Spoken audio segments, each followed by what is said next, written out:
Hey, what's up, y'all? Metta World Peace here. So, as you know, we've been working on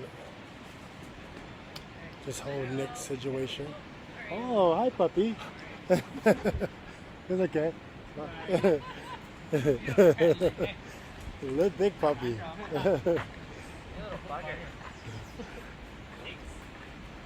um, and we've been working on this whole um, just explaining to the people that we love coaching. Some people surprised. Transparently, I've been looking at just a few other comments, but it's as expected. But I gotta stay focused. But my career has always been comments, so I always had to stay focused. Because even when I first got in, when I first got into the league, a couple things was going on. One, I was ready to play like I was in the '90s, man. And then the rules changed. I'm like, man, I kind of expected something different, quite honestly. But we did have a few teams that wanted to smoke. I had a few players, a few veteran players that, they would act like they want to smoke, and then they would go on TV and then complain about the smoke I was bringing. I'm like, what? Just bring it back. But from that perspective, then a couple other things in my career, emotionally wasn't going as I would have liked it to go. And then we turned things around.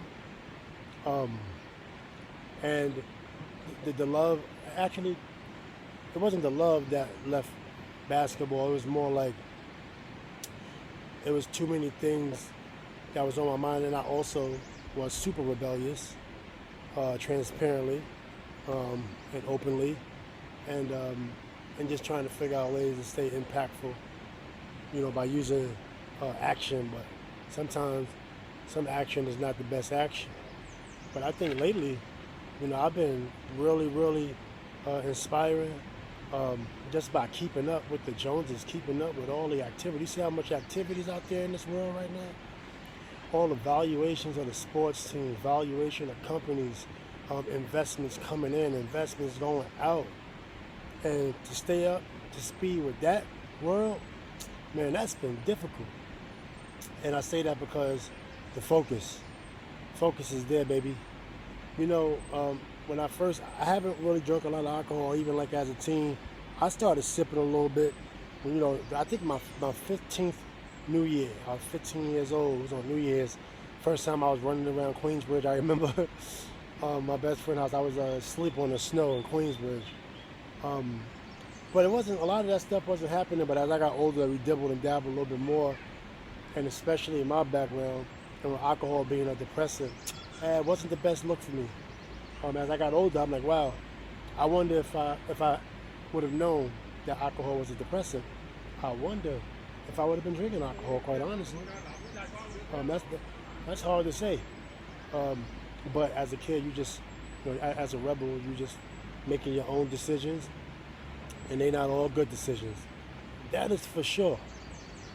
But one of the things that I've done over the years, in terms of being a team player and winning, just the whole thing we did with the mental health situation alone. Every team got a therapist.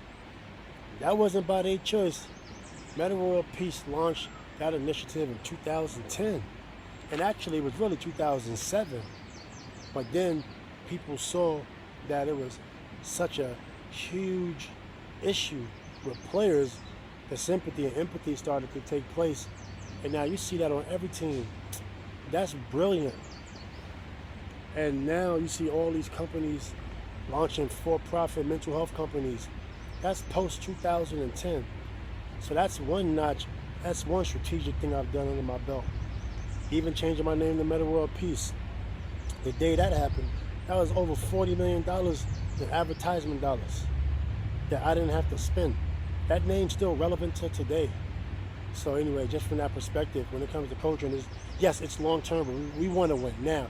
And actually, with artificial intelligence and all this technology, and especially with these teams that could just fire coaches at the drop of a dime. You gotta win now, and we understand that. We fully aware of that. This is the toughest city in the world to play is New York City, even though per capita, per person, pound for pound, I think cities like Philly and cities like Boston, hey, those cities, they don't got no slouches in terms of pressure breakers from that fan engagement and from that fan criticism. You got to be able to accept it. And unfortunately, I had some issues in the East. I think the East fans, specifically in the NBA, was tougher than the Western Conference fans, with the exception sometimes Utah. Utah can get pretty brutal sometimes, but I love Utah. I had an issue with a fan. We addressed it as men. It was unfortunate, but we addressed it verbally. But I think, like, Detroit fans, I had some issues that happened. Not the brawl per se, but really things before that. And I had another issue in Cleveland before that. So you got to have thick skin in this game. And we know in New York City, we already know what New York City is. I actually was the first one talking publicly. You could go back and go find these quotes when I was telling the fans they got to be more like the Spurs fans. They got to relax. They got to give Mr. Dolan the opportunity to build a team. You understand? You got to give Mr. Dolan the opportunity to build a team. And I think he did that. I think the fans, shout out to the fans, because y'all wasn't acting as mature before. I said it publicly. I said it, and Melo was there, and JR was there. We had a little thing going on in the theater. I think it was the Garden Theater. I called out the fans right there because I'm a New York fan, and every time we got a good team, the fans, it's one thing go wrong, and the fans, y'all know, because y'all was there. I ain't talking about the new fans, because the new fans think you're pushing the valuation up. That's great. But the old fans, y'all know, because we from New York City, and I was in the parks. I heard all the talks in the barbershop. One thing go wrong, y'all put all the pressure on Dolan, and I was one of the first ones to call that out directly to the fans. You talk about millions of people. That's the type of person I am. We go direct, and I know I have a lot of different types of opinions. And you want to know something? I got a tech company. I'm going to use artificial intelligence to make sure I address it all, because it's not that I don't feel I'm too good for y'all, but I can't address y'all because I'm gonna be coaching. So I'm not going to be focused. I'm gonna be coaching regardless, somewhere. All right. Preferably with the Knicks. Okay, so you don't act like I said I don't want to coach the Knicks, because you guys are slick. Right? But I'm going to actually have I got 32 developers in house. I'm going to literally tell my CT, I got 2 CTOs. I'm literally going to tell them, address all these comments using my agent, because I don't have time to address them all. It's too many comments. I'm focused on trying to win a title for New York City. So we're going to build a product for y'all, literally for y'all. And when I can get to it, I'll get to it. All these comments, and half of the comments, like, honestly, it's worth a response, because if that's what I got to do, I got to do it. We need this Knick job. We've been trying to do this since 1999. Actually, this plan been in really since 1996, when I played against Anthony Mason at Elm Call, when I dropped 47. R.I.P. Anthony Mason. I was 16 years old. I got MVP at Elm Call. An epic game in Queens. Go to Elm Call. They'll tell you about it. I was only teenager playing. So really, I've always wanted to play, because look at Michael Jordan. Michael Jordan used to come and terrorize the city. You understand? Even though I was a fan, but the first time I played against Mike in the summertime, I'm not going to say Mike was nice. Even at 38, I told you up front, Mike probably would have gave me 50. Nobody ever gave me 50. Nobody. And I know the one game Jerry Stackhouse had 50, Coach Tim Floyd sat me because he was showing discipline. He would not have got 57 if I was playing. Jamal Crawford was guarding him. Shout out to Jamal, you're my guy. Remember, I know that game. It's the only time anybody ever dropped 50. We had a couple 40s. I had a couple 40s, but not many. You understand what I'm saying? But I got to say, Jordan probably would have dropped 50. I got to admit. But at some point in time, the city got to stand up. So when I was in the summertime playing with Jordan in Chicago, I know Charles Barkley. One time I went on, I love Michael Jordan. I changed my number to 23 for MJ. In Indiana, I got Defensive Player of the Year in his jersey. And come on now, I love Michael Jordan. But, one time, Charles Barkley, I was on the halftime show, I think, at TNT, where I said something. And Jordan said in the paper that I wish I would have saw Metta World Peace in his prime. Yo, when I heard that, I melted. I'm a Jordan fan. Imagine when I'm 23 years old or 22 and Jordan say that. You kidding me? I literally melted, yo. You understand what I'm saying? Like a vampire. So when Jordan, and then Barkley was like, man, Jordan didn't say that. Why would Jordan say that? Yo, I don't make that up. I ain't asked Jordan to say that about me. Me and Jordan, and Barkley was in the gym. I actually blocked Barkley's shot on the left block. You was old, so I'm not going to take credit for it. Honestly, I'm not going to take credit for it. You were on the left block. I came from behind to block the shot. If you were younger, I know you would have gave me smoke. I literally know it. You were really good. It would have been great games. Not as good as Jordan, but honestly, you probably would have gave me 40 one time. You probably would have gave me 40. 50, never. But 40, I got to give that to you, Barkley. But I say that because Jordan was cooking us in New York City. So now when you see Jordan, you know, yeah, you coming with the smoke. You coming with the smoke. You understand? So now it's like, yo, we got to bring a title to the city because I'm in the city. You got to think about it. I'm 19 years old. I was in the Rucker, you know, before all that stuff y'all saw in video, and you know when Fat Joe and the Rock. Yo, I don't know when those games was. You know, I got 3 championships in the Rucker. I can't vouch for those guys. I wasn't there. I don't know when. I think I retired because I played concrete for my whole life. I played concrete for my whole life. Even when I was in the NBA, they'll tell you in the city, especially all the gentrification people, that you moved into the city and now you Knicks fans, you living in the areas where I played ball. They go in the hoods, ask about Ron Artest. I'm legendary. I got a lot of championships. I was playing on the concrete after my season every year, 4 times a day, and no knee injuries. How about that? I'm a serious New York guy, and I love y'all. Passionate too. I want to say I love y'all real quick. But in terms of validation, we're not even getting into X and O's yet. We just getting into the heart. We just getting into, you know, I had a couple people just like talking, you know, very general talking, and also not generalized. It was pointed at me, credibility-wise. So now back to the reason we got to win a title in New York City. It's been like this forever. You know, just don't need a contract. You understand what I'm saying? When I invested in Prodigy, Infamous Records, we didn't have no contract. This is what I'm saying. This is New York City. I don't need no contract to coach the Knicks. You know, honestly, I'd rather them not pay me if I was the coach. I don't even want to sign a contract. I just want to win a city in the garden. You heard? That's what this is about. Y'all don't understand what we go through in the city as players. It's a different level. It's a different level of thinking because we've been through the trenches. We've been in Gershon when they was flashing. You know, we've been in Elmhurst when we had to go play. We know how it was back in the days. That's the era we grew up in. And on top of that, you got to navigate that whole world. You got to go to LaSalle Academy. Yeah, it's all private school, but Queensbridge ain't no private school. You understand? So you navigating that. Plus you loving the Knicks. And you trying to go to St. John's during that whole time. So that's a whole nother level in itself. That is a whole nother level, you know, in itself. You understand? We got to do this video even though we're on vacation, baby. You know, we got to do this video even though we're on vacation. But, you know, with that being said, we have not won since Phil Jackson. And I was so proud of that team. Shout out to that 8th seed team. Man, that 8th seed team that went to the finals, that was incredible. And I think they took it to game 6 or 7, actually, by the way. Marcus Camby, Latrell Sprewell. Man, oh my goodness, in 1999, I thought I was going to be backing up Latrell and Allen Houston. I absolutely could have gave them 10 minutes, man. Einstein, who made that decision? I don't care if you're still there or not. Come on, my guy. That was ridiculous. I won Defensive Player of the Year. Imagine me winning Defensive Player of the Year in the Garden. How you drop the ball on that? Come on.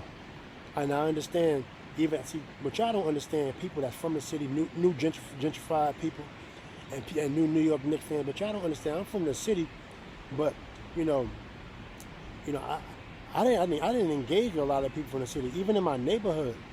You understand? Like, you know, I'm not that engaging. You know, if that makes sense. You understand? So I can see why uh, I didn't get picked. You know, when I got drafted, I brought my whole hood. I brought not the whole hood because there's thousands of people. I brought 2 buses to the draft. You know, I felt more safe in my neighborhood than I felt in Fifth Avenue. That's just the mindset. Y'all don't understand. And I say that because I'm just giving y'all a whole perspective. I got these people in the blogs, you know, when I got drafted, when I was going back in the heat of the moment, in the heat, you know, because they love me so much, I go back home all the time. You understand what I'm saying? Y'all gotta respect that. Don't, you know, it's okay. You understand? It's okay that I am who I am. I'm from where I'm from.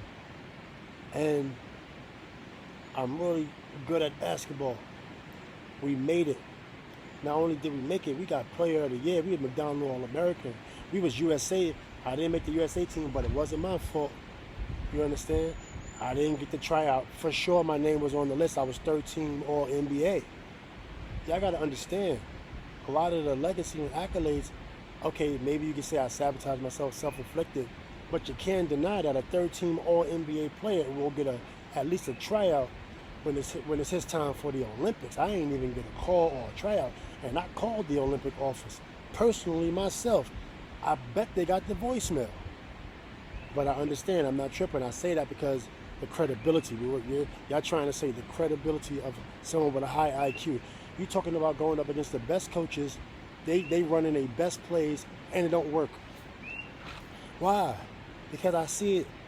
I see it all. Imagine what I'm going to do as a coach when I don't got to run. When all I got to do is think about it. You kidding me? You know? You got to be kidding me. Actually, you know, you're not kidding me. You must be serious, and you're delirious, because I've been stopping teams for a long time. You got to think about when I played with Shamgar Wells in high school. Look at the stats. I would have 0 points, 20 rebounds, 0 points, 16 rebounds. That's a whole different player when Sham left. Then my average, my points went up. My senior year, it was still the same defense, but I was averaging 25.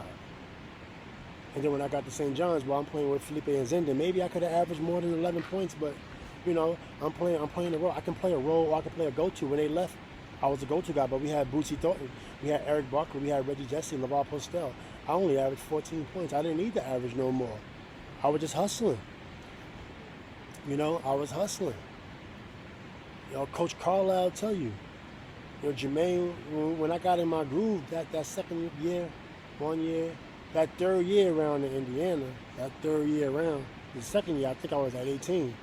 Then I think that's the year I got the defensive player of the year, I think. But that next year, ooh boy, man, you talking about one dribble buckets. This is not a lot it don't take a lot. You know what I'm saying? And then the brawl happens, and that happened.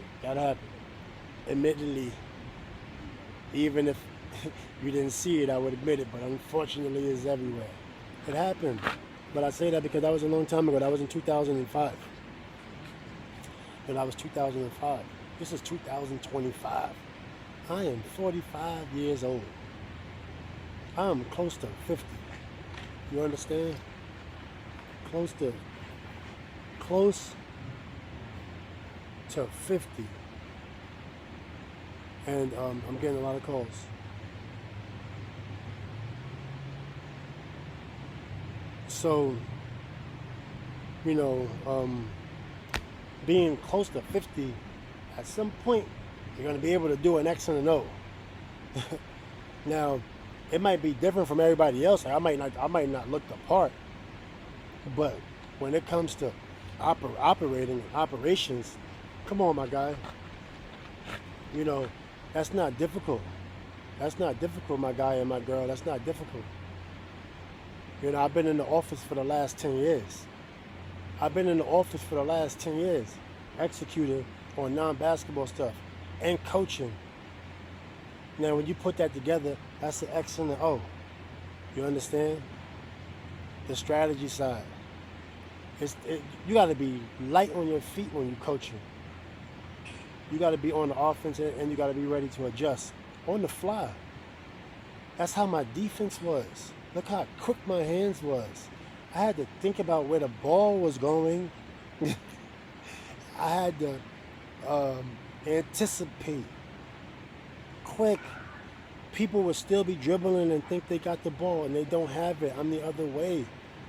That is high level IQ, and I was not jumping over the rim. Look at some of my buckets. I wasn't dunking on nobody, and I say that because that's years of experience, and I also say that because I want to take that experience and bring it on the front of the bench. The first chair actually is the second chair because trainers got the first chair. But if I have to do it, it's the first chair. No, I don't want to be a trainer. It's the second chair. I definitely don't want to be a trainer. I could if I want to. That's real talk. I could be a trainer if I want to, 100%. But I'm not. I don't want y'all to use that as an excuse. Oh, Metta said he wanted to be a trainer. He doesn't want to be a coach. No, it's not true. I want to be a coach, head coach, right at the first chair. First chair. Why? Because it's fun. It's basketball. Don't you love basketball? I love basketball. There was a point in time I didn't. Not gonna lie to you. There was a point in time where it was stressful to play the game. Yeah, because a lot was going on. What you gonna do? I can't control it. I wish I could have controlled it, but I really couldn't. Now back to the city. It's time. I think everybody has so many opportunities and chances. And keep in mind, I'm not hiring and firing no one. When a Knicks team is there, I'm supporting it. Shout out to Melo again. Melo came to New York with nobody. People scared to come to New York. Man, New York, y'all should have picked me. I go back to 1999, but I don't want to keep doing that. I wanted to come. I wanted to smoke. Man, y'all people don't even want to come to New York.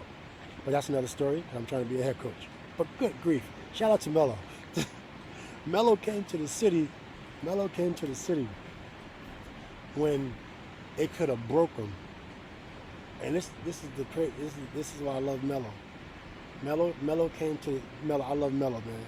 Melo came to the city when it could have broken. When everybody said no, how do you turn down New York? You don't turn down New York City. Eat it. It's okay. The media's going to bash you and smash you. They got jokes. A lot of it's jokes. Y'all don't know New York City. Y'all got light skin. You got thin, light skin. Hey, New York City, they telling jokes. Read the comments. It's entertainment.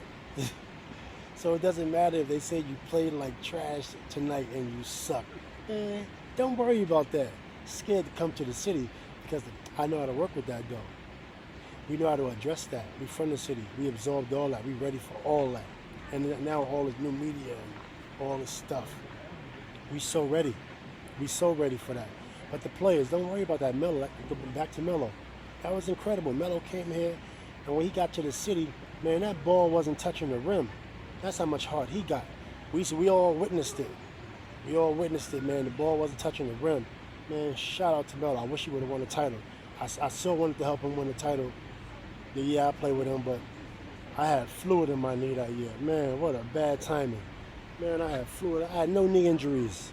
When I get to New York, I got fluid in my knee. But then the 2 years after that, my knee was good. I had 18 in the second half of my last game with the Lakers. We ain't going to talk about that much because I was mentoring, but I was playing. Coach Luke Walton had a stat in practice. Who won the most games? At the end of that, Metta World Peace was number one. And everybody in there let you know.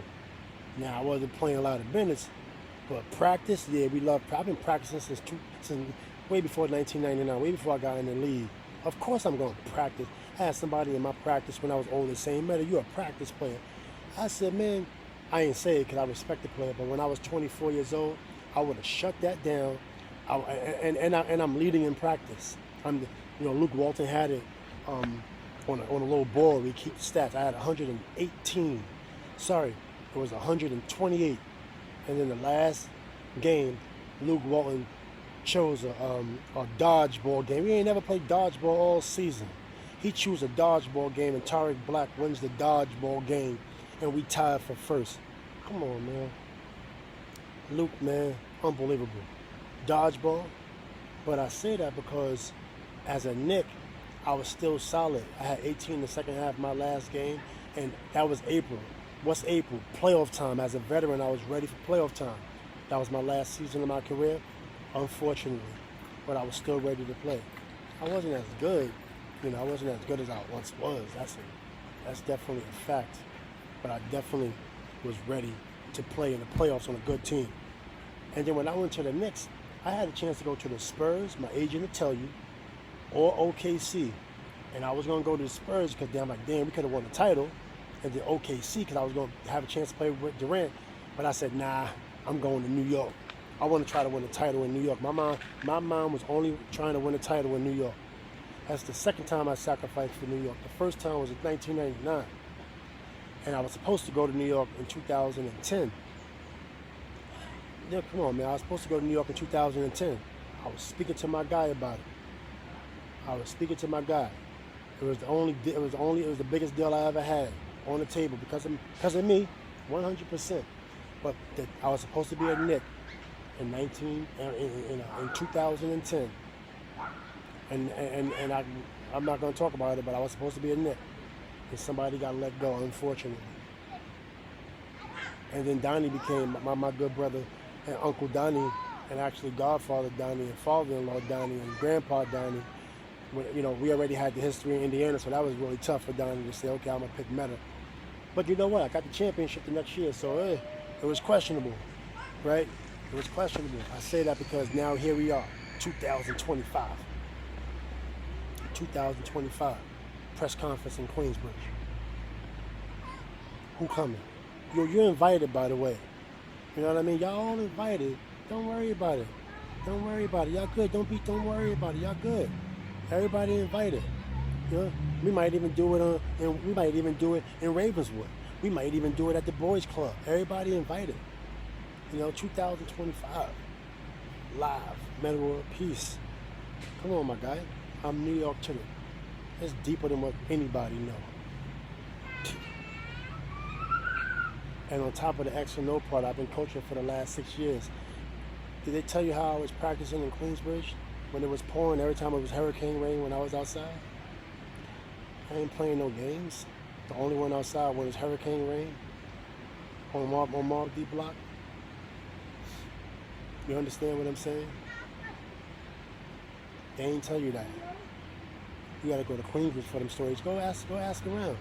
Go pay a tourism fee. Guys, the people could use the money. Stories about better. Pay some bread. Listen, I've been getting ready for the last 10 years.